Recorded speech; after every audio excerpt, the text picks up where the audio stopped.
tahapan alam yang dilalui manusia kelima, alam akhirat. Berita hari kiamat dalam Al-Quran dan Sunnah. A'udzubillahi minasyaitonirrajim.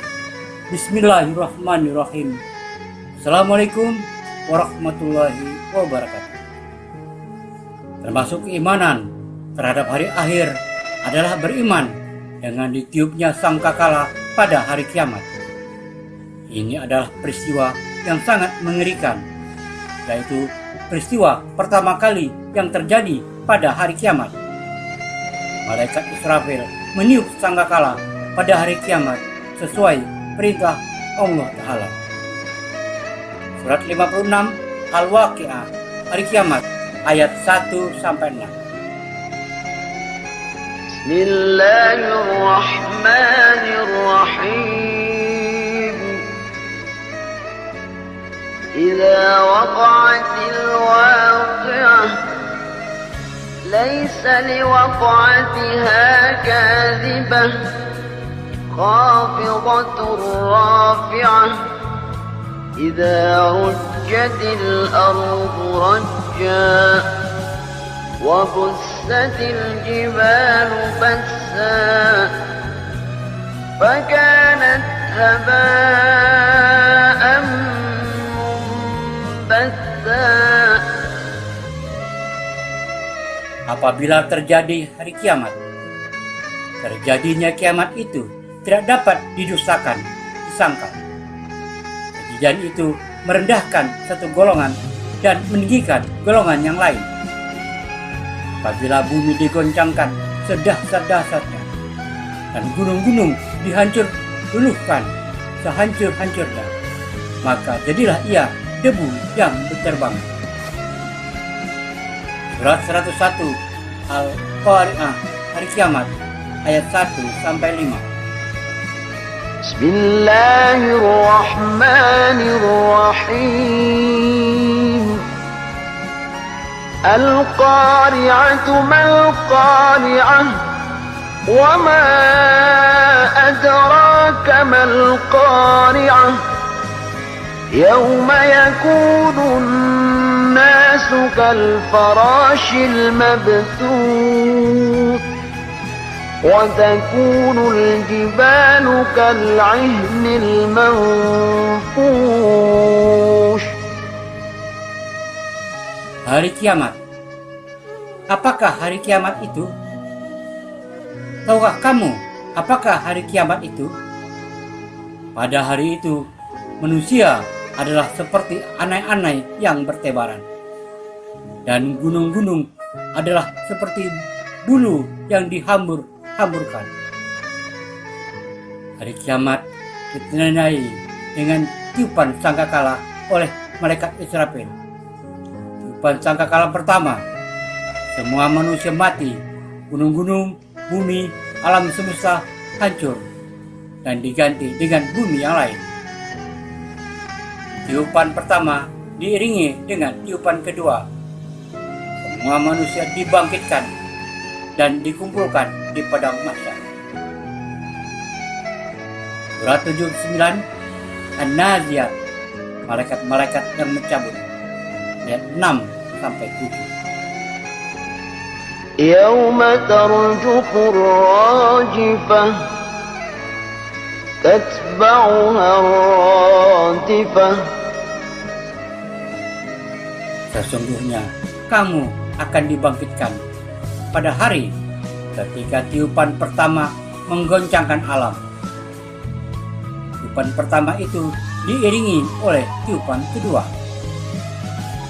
Ibnu Katsir rahimahullah berkata, Ibnu Abbas berkata, keduanya adalah tiupan pertama dan kedua, dan demikian pula yang dikatakan oleh Mujahid, Al-Hasan, Qatadah, Ad-Dahhak, dan yang lainnya.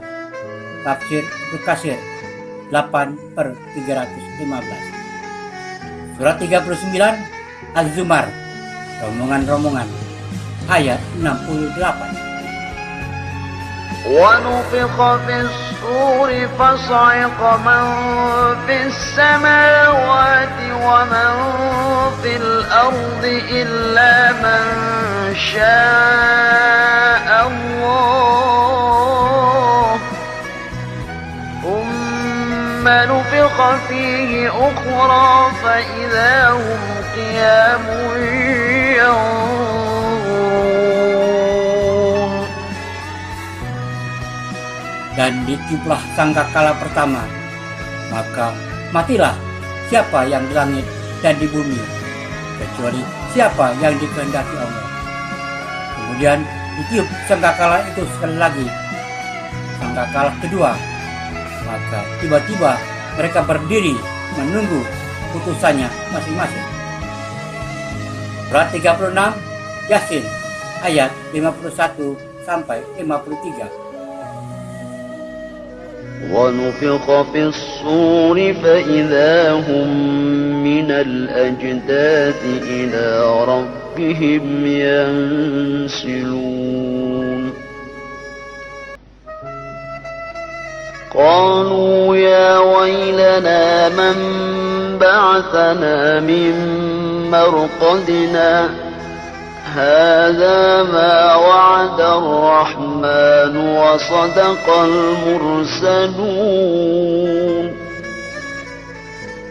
إن كانت إلا صيحة واحدة فإذا هم جميع لدينا محضرون.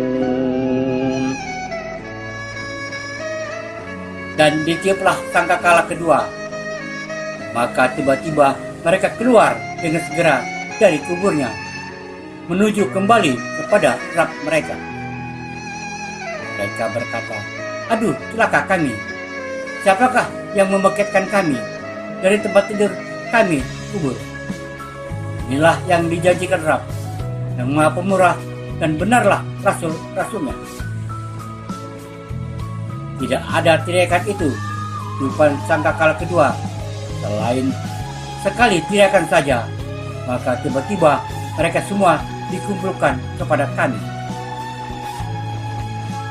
Hadis dari Abdullah bin Amr radhiyallahu anhu dalam sebuah hadis yang panjang. Di dalamnya diceritakan, kemudian ditiuplah sangkakala. Tidak ada seorang pun yang mendengarnya kecuali dia memasang pendengarannya dan menjulurkan lehernya. Beliau bersabda, maka orang yang pertama kali mendengarnya adalah seseorang yang memperbaiki telaga untuk untanya. Beliau berkata, dia pun mati, dan orang-orang pun mati.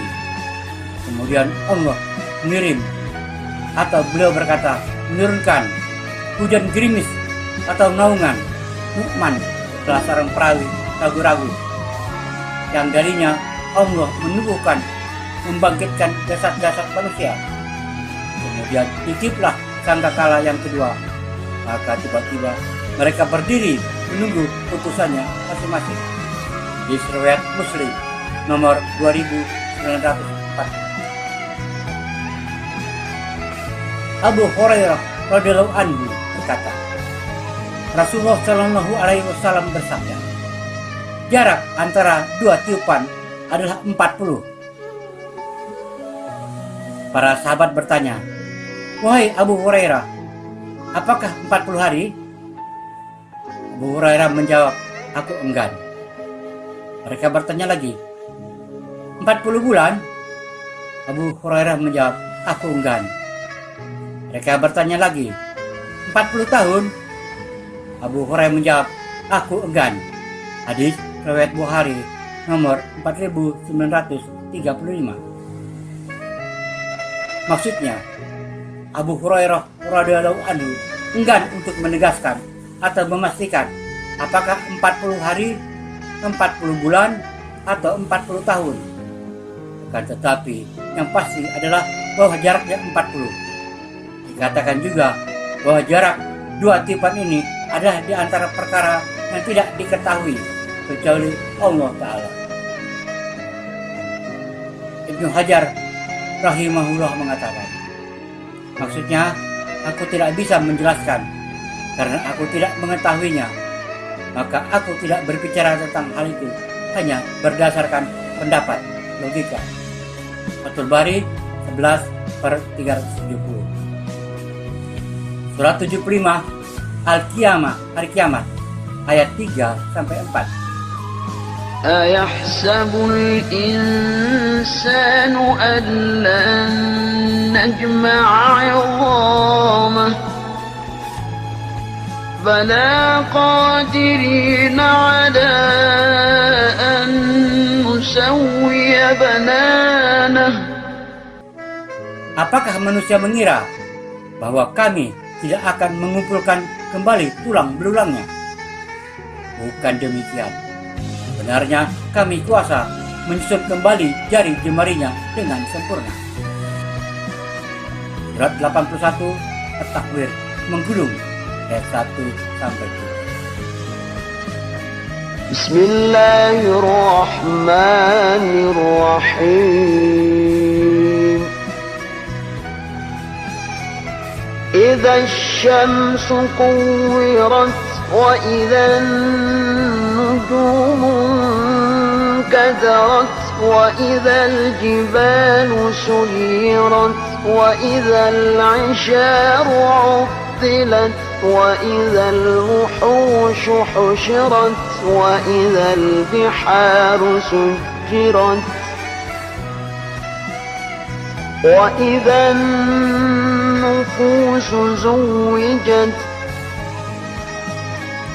Apabila matahari digulung, dan apabila bintang-bintang berjatuhan, dan apabila gunung-gunung dihancurkan, dan apabila unta-unta yang bunting ditinggalkan, tidak dipedulikan, dan apabila binatang-binatang liar dikumpulkan, dan apabila lautan dipanaskan, dan apabila ruh-ruh dipertemukan di hari kiamat.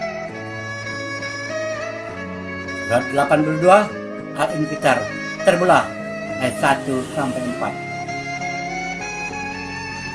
Bismillahirrahmanirrahim. Idza as-samaa'u fatarat wa idzal kawakibu intatharat wa idzal biharu fujirat wa idzal quburu bu'thirat 'alimat nafsum ma qaddamat wa akharat. Apabila langit terbelah, dan apabila bintang-bintang jatuh berserakan, dan apabila lautan dijadikan meluap, dan apabila kuburan-kuburan dibongkar. Surat 84 Al-Insyikak terbelah ayat 1-4.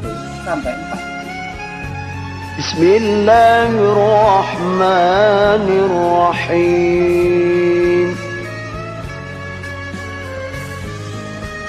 Idza as-samaa'u